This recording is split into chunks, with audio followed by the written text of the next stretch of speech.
Hazırda paytaxtın cənub-2 Lökütan dairəsinin yaxınlığındayız. Son günlər yağan intensiv yağışlardan sonra paytaxtın bir hissələrində keçilməz vəziyyət yaranıb. İstər avtomobillər, istərsə də piyadaların keçidində çətinlik var. Burada da şəhərə girişdə avtomobillərin hərəkətində müəyyən problemlər var. Operatorum Sərxandan xahiş edəcəm göstərsin və yağan yağışlardan sonra vəziyyət belədir. Ona görə də hazırda əraziyə Fövqəladə Hallar Nazirliyinin canlı qüvvələri və texnikalar cəlb olunub.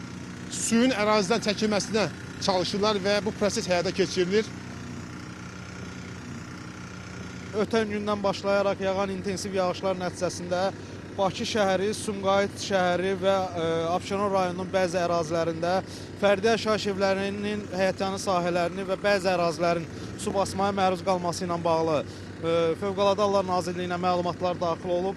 Məlumatlarla əlaqədar dərhal Nazirliyin Dövlət Yanğından Mühafizə və Xüsusi Riski Xilas Etmə xidmətlərinin, həmçinin Sumqayıt Regional Mərkəzinin qüvvə və texnikaları ərazilərə cəlb olunublar. Hazırki saatədək Nazirliyin qüvvələri tərəfindən fərdi yaşayış evlərində köməksiz vəziyyətdə qalmış 8-i az yaşlı olmaqla 42 nəfər vətəndaşın təxliyəsi həyata keçirilib və bəzi su basmış ərazilərdən suyun çəkilərək kənarlaşdırılması işləri hal-hazırda da davam etdirilir. Və sizin də gördüyünüz kimi hazırda Qaradağ rayonu Lökbatan dairəsi kimi adlanan ərazidə magistral yolda su basmaya məruz qalmış ərazinin Fövqəladə Hallar Nazirliyinin müvafiq texnika və qüvvələr tərəfindən ərazidən suyun çəkilərək kənarlaşdırılması və yolda hərəkətin təmin edilməsi istiqamətində fəaliyyət davam etdirilir.